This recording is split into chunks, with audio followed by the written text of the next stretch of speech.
They told me, son, you're special. You were born to do great things. You know what? They were right.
I am Andrew Ryan, and I'm here to ask you a question.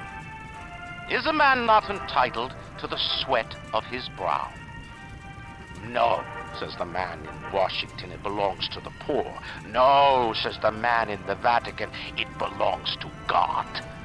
No, says the man in Moscow, it belongs to everyone. I rejected those answers. Instead, I chose something different. I chose the impossible. I chose rapture. A city where the artist would not fear the censor, where the scientist would not be bound by petty morality, where the great would not be constrained by the small. And with the sweat of your brow, rapture can become your city as well.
Is it someone new?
Are you is my daddy, mister. Not if you don't visit the Gatherer's Garden, you aren't. Your daddy gets sliced at the garden.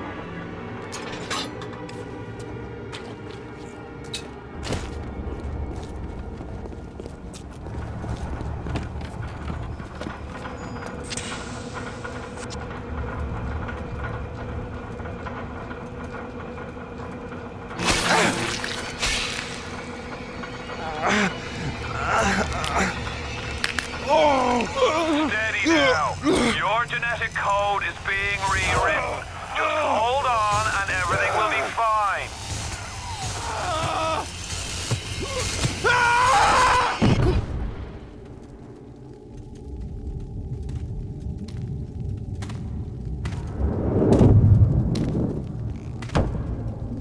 This little fish looks like he just had his cherry popped.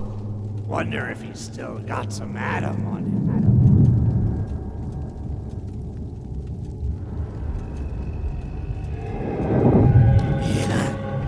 Let's buck. Weak! You're a weak chopper. This little fish ain't worth towing it with no big daddy. Yellow! Always have been. You'll be no better off with a metal daddy, little fish. See you floating, alrighty.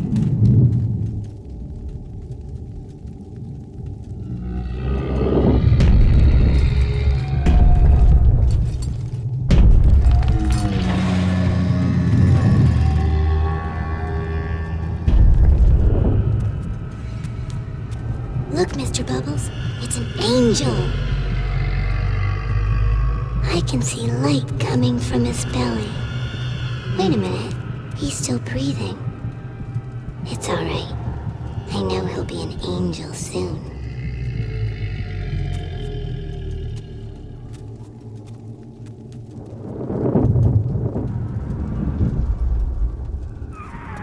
You alright, Boyle? First time plasma's a real kick from a mule. But there's nothing like a fistful of lightning now, is there?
Leave me alone!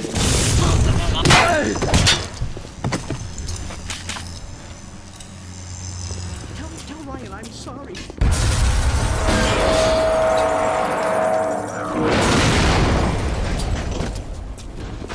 I found him!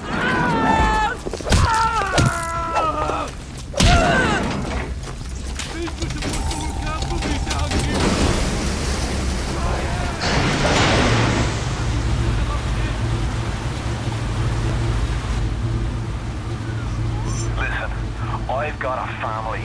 I need to get them out of here. But the splicers have cut me off from them. If you can reach them in Neptune's bounty, then maybe, just maybe.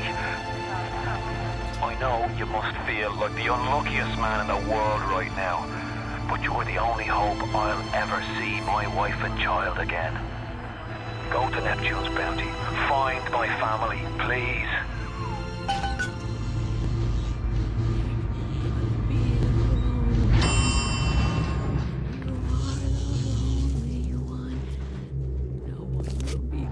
To sing this song.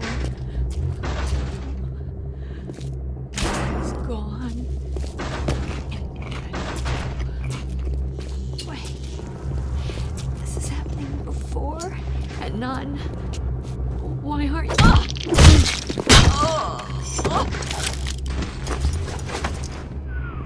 Plasmids changed everything.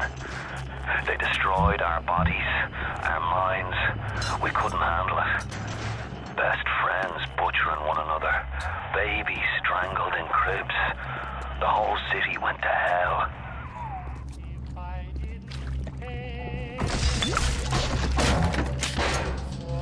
I'll do what I want. It's my Adam. I earned it.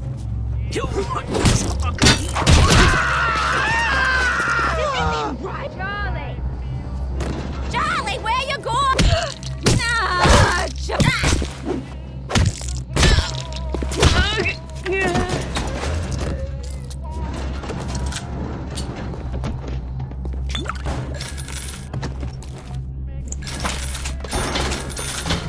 Gotta be running down here to meet a lady. They don't care how nice you are.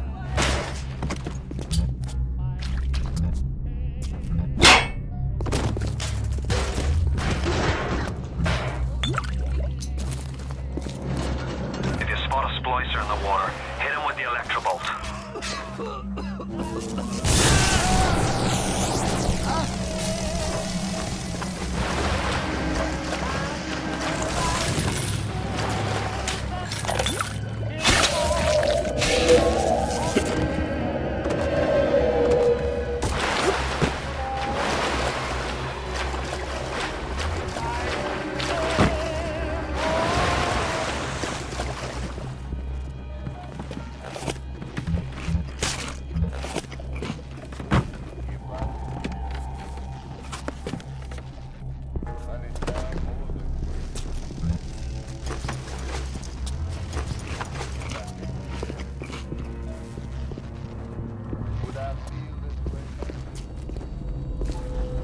Is that you?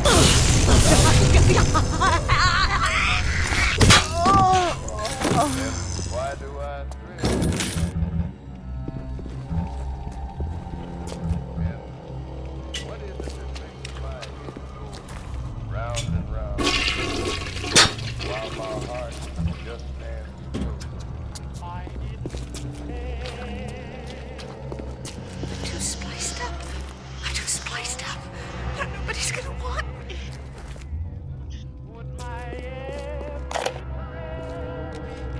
Hey, Brenda, you care to tell me why you had a hole the size of Plymouth Rock coming out of your crapper going on 3 weeks now? Nah, I ain't saying I'm Shakespeare. I'm trying to run a respectable theater. I got work folk coming in from Port Neptune trying to catch a little diversion. And all they can think about is the stink coming out of your shitter. Get it fixed.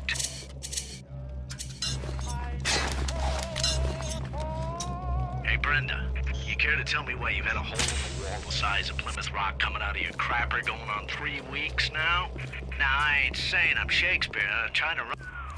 Careful now. Would you kindly lower that weapon for a minute?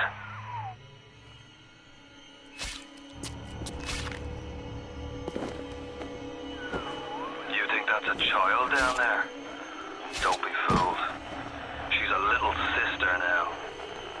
Somebody went and turned a sweet baby girl into a monster.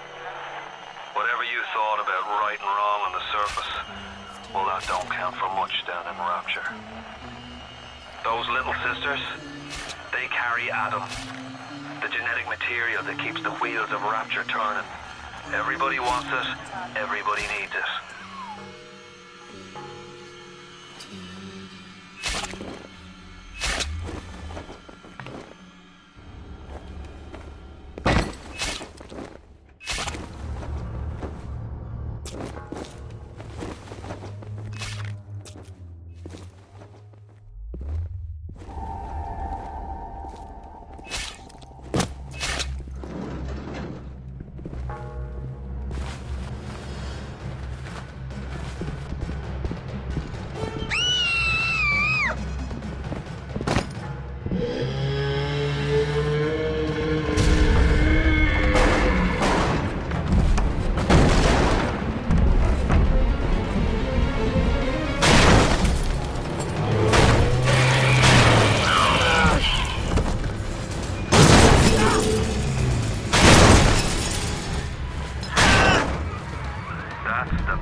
Hey, I'm Jeff Keighley here in Boston to go behind the scenes to hear some untold stories about the making of BioShock with Ken Levine and Sean Robertson.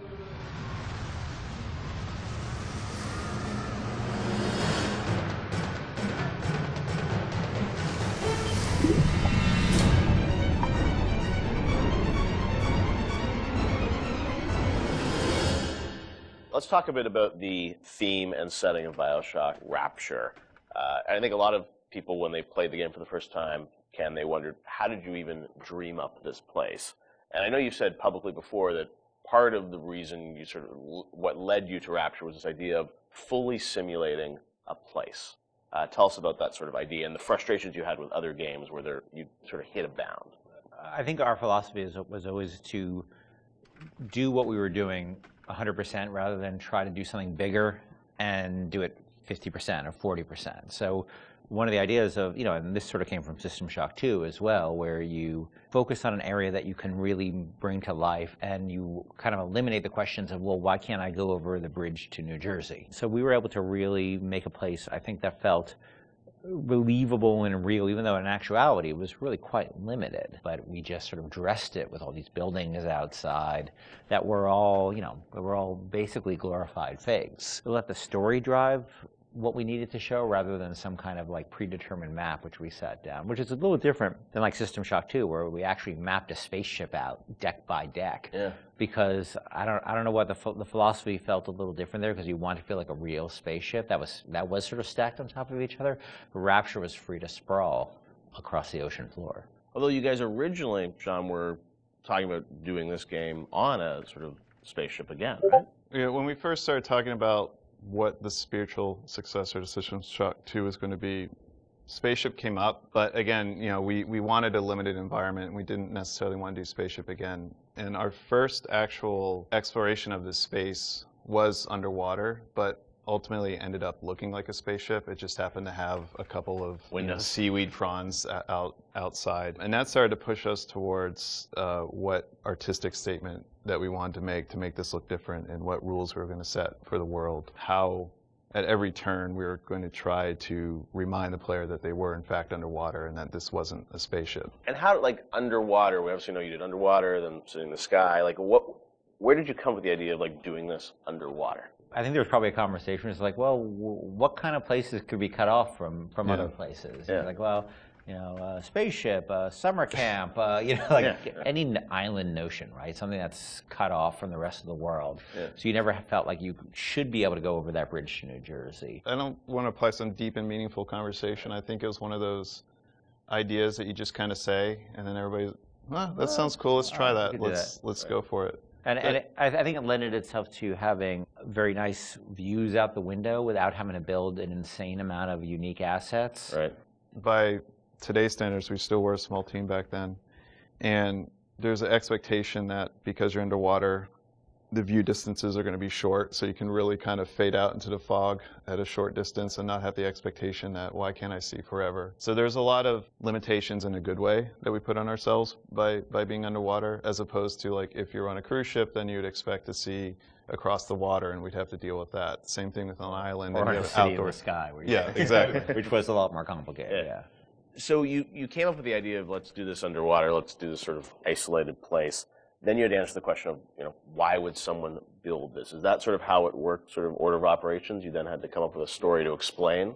Yeah, I think we wanted a very believable reason why they'd be there. Right. And sort of the necessary isolation of the place sort of led to, well, what kind of person would want to do this? And I wasn't even particularly aware of the sort of political implications of what I was reading, but I've been reading, I had read The Fountainhead. Right. By Ayn Rand, and I mostly thought it was an interesting story. Like, I didn't realize that people were sort of basing their sort of political lives around it, because I wasn't that tuned in to that stuff at that point. And so, but I love the dialogue and the kind of speechifying in it, because you can see a video game character speaking with that kind of certainty and that kind of confident philosophy. It just seemed like a natural kind of thing to apply to this place. And so it just sort of all came together as a sort of who is the guy who would do this? Well, you know, that character. He was sort of this amalgamation of characters from Ayn Rand's books and Ayn Rand herself. This sort of idealistic person who says, well, the only way to do this is to separate from the rest of the world. Right. And that led to Andrew Ryan. I am Andrew Ryan, and I'm here to ask you a question. Is a man not entitled to the sweat of his brow? No, says the man in Washington, it belongs to the poor. No, says the man in the Vatican, it belongs to God. No, says the man in Moscow, it belongs to everyone. We knew from a technical standpoint that we wanted isolation. We also knew to sell it, we needed a compelling storyline, a backstory that why would this place exist? Otherwise, how are we going to make Rapture feel like it's lived in if we don't have the reason for it to be there? So once we decided on the underwater location and then the closed off spaces, that objectivist story kind of came in and made the art stronger and made the level design stronger because we could feed back into that loop. And I think that's why we had to have sort of Andrew Ryan's pitch right at the beginning of the game. We wanted people to understand why somebody would go there.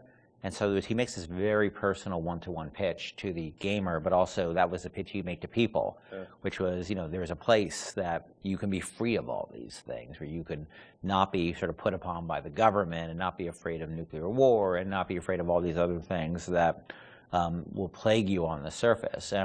We wanted that pitch to sort of resonate and make sense, because that's, otherwise by the time you got there you'd be like, well, this place is just fantasy. Nobody would ever come here. And that the beauty of the place also was also tied into that. It had to be a very attractive proposition, or people who would believe that people would go, leave their lives and go to the bottom of the ocean. I'm sure in some ways you had to convince the team and enroll them in your sort of vision of, you know, who this character was going to be and what the setting was going to be. How did that work, Sean? I mean, did Ken come in and say, hey, I've been reading these books, and I think we could sort of... I believe he just came in one day on a horse and said, Ayn Rand, everybody read The Fountainhead. Exactly. I bought 30 copies of it. Yeah, I think, you know...